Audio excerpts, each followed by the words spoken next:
Bapak Ibu Saudara semuanya, kembali menyapa Anda di program Bible Everyday. Hari ini kita belajar di 1 Raja-Raja pasal yang kedua. Di pasal ini Elia diangkat oleh Tuhan.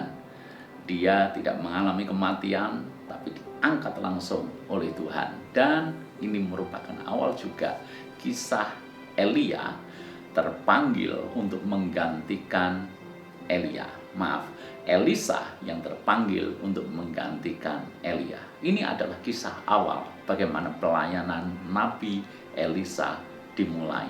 Dan saudara-saudara, Alkitab mencatat bahwa Elisa mengalami atau melakukan banyak mujizat lebih dibandingkan dengan Elia.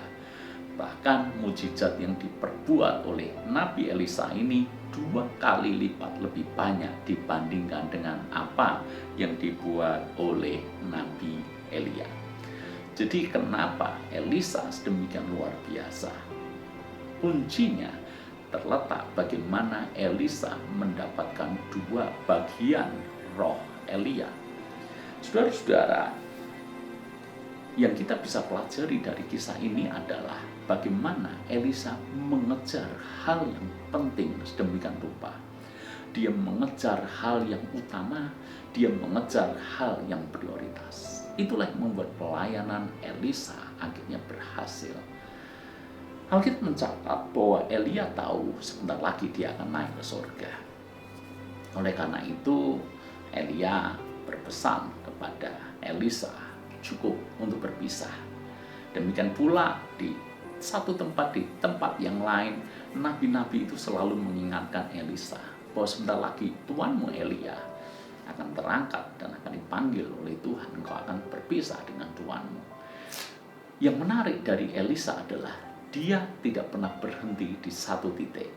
Sebab Elisa berkata seperti ini, demi Tuhan yang hidup dan demi hidupmu sendiri, sesungguhnya aku tidak akan meninggalkan engkau. Baik ketika di Gilgal, baik ketika di Betel, baik ketika di Yeriko. Itu sebetulnya adalah titik-titik yang mana Elisa harusnya berhenti saja. Toh sebentar lagi akan berpisah dari tuannya. Toh juga nabi-nabi sekumpulan banyaknya selalu mengingatkan kepada Elisa. Coba saya bacakan buat Anda. Ayat yang ketiga misalnya, sudahkah engkau tahu bahwa pada hari ini tuanmu akan diambil daripadamu oleh Tuhan, terangkat ke surga? Jawabnya, aku juga tahu. Diamlah. Selalu di kota, di titik-titik tertentu itu, Elisa menjawab pertanyaan yang sama. Aku tahu tuanku akan terangkat ke surga karena dipanggil oleh Tuhan. Tetapi sebelum Elia atau tuannya ini terangkat ke surga, inilah yang diminta oleh Elisa. Ayat ke-9, biarlah kiranya aku mendapat 2 bagian daripada roh. Ayat ke-10, berkatalah Elia, yang kau minta itu sukar, tapi jika engkau dapat melihat aku terangkat daripadamu, akan terjadilah kepadamu seperti yang demikian, dan jika tidak akan terjadi. Akhirnya Elisa mendapatkan 2 bagian roh Elia. Pelayanannya, mujizatnya, apa yang dilakukan dahsyat dan luar biasa. Yang kita bisa belajar dari kisah ini adalah jangan pernah berhenti untuk kita mengejar sesuatu yang penting, mengejar sesuatu yang prioritas. Mengejar Tuhan adalah hal yang penting.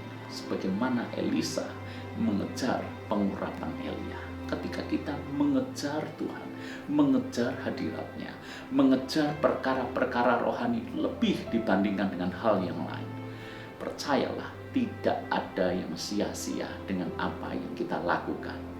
Percayalah kuasa, otoritas Tuhan, perkenanan Tuhan akan dinyatakan kepada kita. Jika kita menjadi orang Kristen yang mudah puas diri, artinya kita memiliki hubungan dengan Tuhan ya layaknya standar orang Kristen. Asal saya masih berdoa, asal masih kadang-kadang saya baca firman, asal di hari Minggu saya tidak sering-sering bolos ke gereja, atau saya rajin ke gereja di hari Minggu, cukup. Itu orang Kristen cukup melakukan hal itu.